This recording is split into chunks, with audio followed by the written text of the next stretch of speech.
Isolasi adalah upaya memisahkan seseorang yang sakit yang membutuhkan perawatan COVID-19 atau seseorang terkonfirmasi COVID-19 dari orang yang sehat yang bertujuan untuk mengurangi risiko penularan. Isolasi dilakukan sejak seseorang suspek mendapatkan perawatan di rumah sakit atau seseorang dinyatakan terkonfirmasi COVID-19 paling lama dalam 24 jam sejak kasus terkonfirmasi. Menurut Profesor Wiku Adhisa Smito, juru bicara Satgas Penanganan COVID-19, tidak semua pasien virus corona harus ke rumah sakit demi mendapatkan penanganan lebih lanjut. Pasien dengan gejala sedang hingga berat berhak didahulukan agar mendapatkan perawatan dan penanganan intensif di rumah sakit.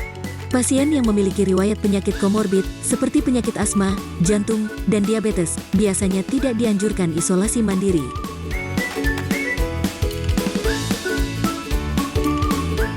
Gejala apa saja yang mengharuskan seseorang melakukan isolasi mandiri?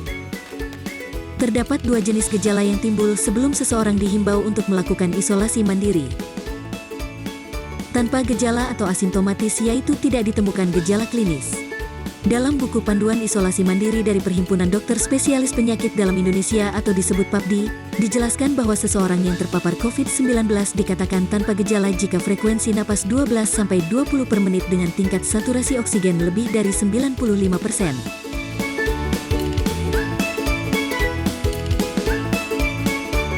Gejala ringan.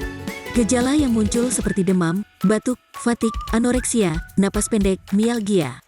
Gejala tidak spesifik lainnya seperti sakit tenggorokan, kongesti hidung, sakit kepala, diare, mual dan muntah, hilang penciuman, anosmia, atau hilang pengecapan, ageusia yang muncul sebelum onset gejala pernapasan juga sering dilaporkan. Lantas apa saja langkah-langkah isolasi mandiri? Langkah-langkah isolasi mandiri. Lapor ke petugas kesehatan atau puskesmas terdekat. Mendapat edukasi seputar COVID-19.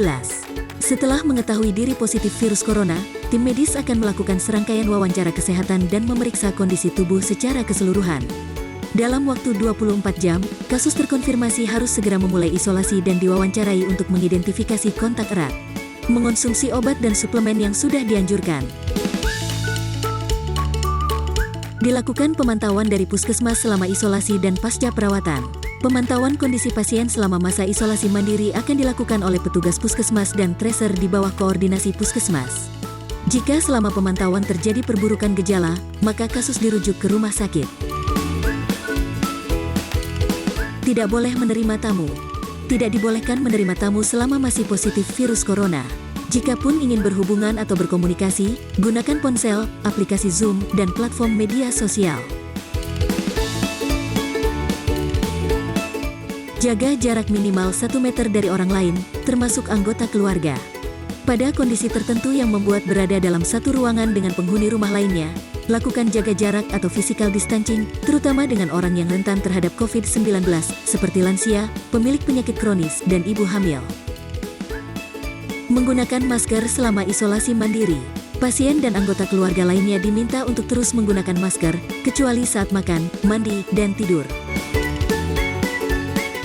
Terapkan perilaku hidup bersih dan sehat atau PHBS dengan mengonsumsi makanan bergizi, menjaga kebersihan tangan, serta rajin mencuci tangan dengan sabun dan air mengalir. Berjemur di bawah sinar matahari setiap pagi. Kapan seseorang selesai melakukan isolasi mandiri? Kriteria selesai isolasi dan sembuh pada kasus terkonfirmasi COVID-19 menggunakan gejala sebagai patokan utama. Tanpa gejala, 10 hari setelah terkonfirmasi positif. Gejala ringan, 10 hari setelah timbul gejala ditambah minimal 3 hari setelah bebas gejala.